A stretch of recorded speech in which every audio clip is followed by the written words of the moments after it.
Hi friends, welcome back to my channel. ಏನು ರುಚಿ ಅಂತೀರಾ? ಈ ಸಾರು ಒಮ್ಮೆ ನೀವು ಈ ರೀತಿ ಮಾಡಿ ತುಂಬ ರುಚಿಯಾಗಿರುತ್ತೆ.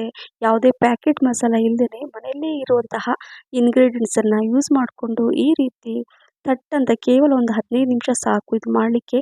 ಬಿಸಿ ಬಿಸಿ ಅನ್ನಕ್ಕೆ ಸ್ವಲ್ಪ ತುಪ್ಪ ಹಾಕ್ಕೊಂಡು ತಿಂತಾ ಇದ್ರೆ ರಿಯಲಿ ಫ್ರೆಂಡ್ಸ್ ಒಂಥರ ಅಮೃತ ಅಂತ ಹೇಳ್ಬೋದು. ಅಷ್ಟೊಂದು ರುಚಿಯಾಗಿರುತ್ತೆ ನೋಡಿ.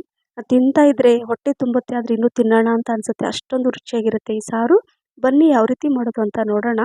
ಹೀರೆಕಾಯಿ ಪಲ್ಯ ಎಲ್ಲ ನೀವು ತಿಂದಿರ್ತೀರ, ಆದರೆ ನಾನು ಇವತ್ತು ಹೀರೆಕಾಯಿನ ಯೂಸ್ ಮಾಡಿಕೊಂಡು ಸ್ವಲ್ಪ ಡಿಫ್ರೆಂಟಾಗಿ ಸಾರು ಮಾಡ್ತಾ ಇದ್ದೀನಿ.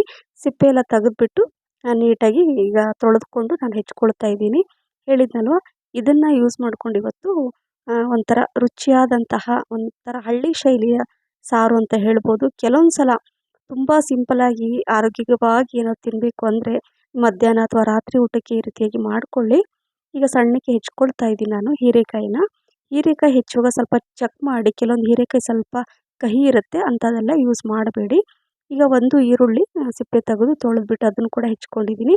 ಹಾಗೆ 2 ಟೊಮೆಟೊ ತೊಗೊಂಡಿದ್ದೀನಿ, ಅದು ಕೂಡ ನೀಟಾಗಿ ತೊಳೆದು ಕೂಡ ಹೆಚ್ಕೊಳ್ತಾ ಇದ್ದೀನಿ.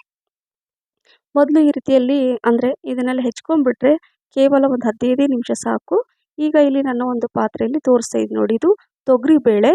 2 ಮುಷ್ಟಿಯಷ್ಟು ತೊಗರಿಬೇಳೆನ ಹಾಕ್ಕೊಳ್ತಾ ಇದ್ದೀನಿ. 2 ರೀತಿಯಾದ ಒಂದು ಬೇಳೆನ ಯೂಸ್ ಮಾಡ್ತಾ ಇದ್ದೀನಿ. ಇದು ಮಸೂರ್ ದಾಲ್, ಅದು ಕೂಡ ನಾನು 2 ಮುಷ್ಟಿ ಅಂದರೆ ತೊಗರಿಬೇಳೆ ಎಷ್ಟು ತೊಗೊಂಡಿರ್ತೀರೋ ಅಷ್ಟೇ ಕ್ವಾಂಟಿಟಿಯಲ್ಲಿ ಈ ಮಸೂರ್ ದಾಲ್ ತೊಗೊಂಡಿದ್ದೀನಿ. ಸ್ವಲ್ಪ ನೀರು ಹಾಕ್ಕೊಂಡು ಒಂದು 2 ಟೈಮ್ ನೀಟಾಗಿ ತೊಳ್ಕೊಂಬಿಟ್ಟು ಇದನ್ನು ಕೂಡ ನಾನೀಗ ಸೈಡಲ್ಲಿ ಇಟ್ಟಿರ್ತೀನಿ. ಈಗ ಇದಕ್ಕೇನು ಮಾಡೋಣ ಅಂದರೆ ನಾನು ಒಂದು ಮಸಾಲೆನ ರೆಡಿ ಮಾಡ್ಕೊಳ್ತೀನಿ. ಒಂದು 5ರಿಂದ 6 ಹಸಿಮೆಣ್ಸಿನ್ಕಾಯಿ ತೊಗೊಳ್ಳಿ. ಹಸಿಮೆಣ್ಸಿನ್ಕಾಯಿ ಹುರ್ಕೊಂಡು ನಂತರ ಒಂದು ದೊಡ್ಡ ಹೆಸರು ಬೆಳ್ಳುಳ್ಳಿನ ಸಿಪ್ಪೆ ಸುಲಿದು ಇಟ್ಕೊಂಡಿದ್ದೀನಿ. 1 ಸ್ಪೂನಷ್ಟು ಜೀರಿಗೆ, ಇದನ್ನು ಹುರ್ಕೋಬೇಕು ನೋಡಿ. ಸ್ವಲ್ಪ ಕಲರ್ ಚೇಂಜ್ ಆದ ತಕ್ಷಣ ಹುರಿದು ಇದನ್ನು ಸೈಡಲ್ಲಿ ಇಟ್ಟಿರ್ತೀನಿ. ಹೇಳಿದ್ನಲ್ಲೋ ಪ್ಯಾಕೆಟ್ ಮಸಾಲೆ ನಾನು ಯೂಸ್ ಮಾಡದೆ ಈ ಸಾರು ಮಾಡ್ತಾಯಿದ್ದೀನಿ. ಮೇನ್ ಅಂದರೆ ಈಗೇನು ಹುರ್ಕೊಂಡಲ್ಲ ಅದು ತುಂಬ ಚೆನ್ನಾಗಿರುತ್ತೆ ಆ ಮಸಾಲೆ. ಕುಕ್ಕರ್ ಇಟ್ಟಿದ್ದೀನಿ. ಕುಕ್ಕರಲ್ಲಿ ನಾನು ಮಸ್ಟರ್ಡ್ ಆಯಿಲ್ ಅಥವಾ ಸಾಸಿವೆ ಎಣ್ಣೆ ಒಂದು 4ರಿಂದ 5 ಟೀ ಸ್ಪೂನಷ್ಟು ಹಾಕ್ಕೊಂಡು ಎಣ್ಣೆ ಬಿಸಿ ಆದರೆ ಸ್ವಲ್ಪ ಸಾಸಿವೆ, ಸ್ವಲ್ಪ ಜೀರಿಗೆ, ಸ್ವಲ್ಪ ಹಿಂಗೆ ಹಾಕ್ಕೊತಾ ಇದ್ದೀನಿ.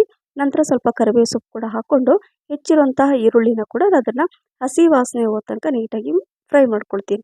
ನಂತರ ಹೆಚ್ಚಿರುವಂತಹ 2 ಟೊಮೆಟೊ ಕೂಡ ಅದರಲ್ಲಿ ಹಾಕ್ಕೊಂಡು ಸ್ವಲ್ಪ ಕಲ್ಲುಪ್ಪು ಹಾಕ್ತಾಯಿದ್ದೀನಿ. ತುಂಬ ಚೆನ್ನಾಗಿರುತ್ತೆ, ಬೇಗ ಕೂಡ ಅದು ಟೊಮೊಟೊ ಹಣ್ಣೆಲ್ಲ ಮೆತ್ತಗಾಗುತ್ತೆ ಅಂತ ಹಾಕಿದ್ದೀನಿ. ಈಗ ಅದು ಸ್ವಲ್ಪ ಫ್ರೈ ಆಗ್ತಾ ಇರುತ್ತೆ ಅಷ್ಟರಲ್ಲಿ ಇದನ್ನೇನು ಹುರಿದಿಟ್ಟಿದ್ನಲ್ವ, ಸೊ ಅದನ್ನು ನಾನು ತರಿಯಾಗಿ ಈ ಥರ ಒಂದು ಕಲ್ಲಿಂದ ನೋಡಿ ಈ ಥರ ನಾನು ಜಜ್ಕೊಳ್ತೀನಿ. ಹೇಳಿದ್ನಲ್ಲ ಒಂಥರ ಹಳ್ಳಿ ಶೈಲಿಯಲ್ಲಿ ಒಂಥರ ಚೆನ್ನಾಗಿರುತ್ತೆ ಇದು ಈ ಮಸಾಲೆ. ಈ ರೀತಿಯಾಗಿ ಮಾಡಿ ಸಾರು ತುಂಬ ಚೆನ್ನಾಗಿರುತ್ತೆ.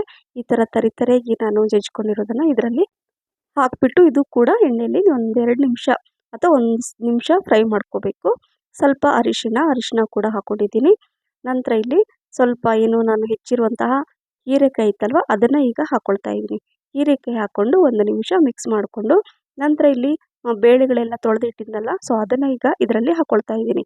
ಥಟ್ ಮಾಡ್ಬೋದು, ಸಪ್ರೇಟಾಗಿ ಮತ್ತೆ ಒಗ್ಗರಣೆ ಹಾಕಬೇಕು ಅಂತ ಏನೂ ಇಲ್ಲ ಫ್ರೆಂಡ್ಸ್. ಈಗ ನಾನು ಇಲ್ಲಿ 2.5 ಗ್ಲಾಸಷ್ಟು ನೀರನ್ನು ಹಾಕ್ಕೊಳ್ತಾ ಇದ್ದೀನಿ.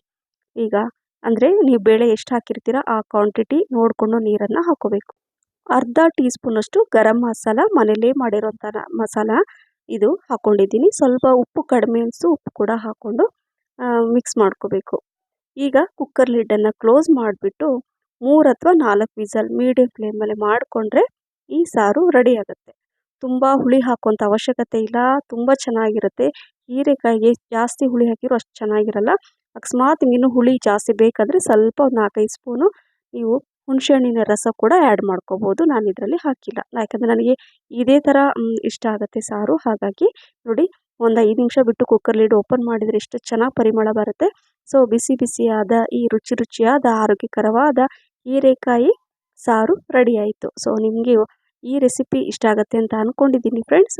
ಇದನ್ನು ನೀವು ಬಿಸಿ ಬಿಸಿ ಅನ್ನದ ಜೊತೆ ತುಪ್ಪ ಹಾಕ್ಕೊಂಡು ತಿಂತಾ ಇದ್ರೆ ರಿಯಲಿ ಇದರ ರುಚಿ ಮರೆಯೋದೇ ಇಲ್ಲ, ಅಷ್ಟೊಂದು ರುಚಿಯಾಗಿರುತ್ತೆ ಫ್ರೆಂಡ್ಸ್. ಹಾಗಾಗಿ ಮಿಸ್ ಮಾಡದೆ ಒಮ್ಮೆ ಟ್ರೈ ಮಾಡಿ, ಖಂಡಿತವಾಗ್ಲೂ ನಿಮ್ಗೆ ಇಷ್ಟ ಆಗುತ್ತೆ ಅಂತ ಹೇಳ್ತಾ ಲೈಕ್, ಶೇರ್, ಕಮೆಂಟ್ಸ್ ಮತ್ತು ಸಬ್ಸ್ಕ್ರೈಬ್ ಮಾಡೋದನ್ನು ಮರಿಬೇಡಿ. ಹಾಗೆ ನನ್ನ ಫೇಸ್ಬುಕ್ ಪೇಜ್ ಫಾಲೋ ಮಾಡಿ ಅಂತ ಹೇಳ್ತಾ ಮತ್ತೆ ಇನ್ನೊಂದು ಹೊಸ ರೆಸಿಪಿ ಜೊತೆ ಸಿಗ್ತೀನಿ. ಅಲ್ಲಿವರೆಗೂ thank you for watching. Bye, take care.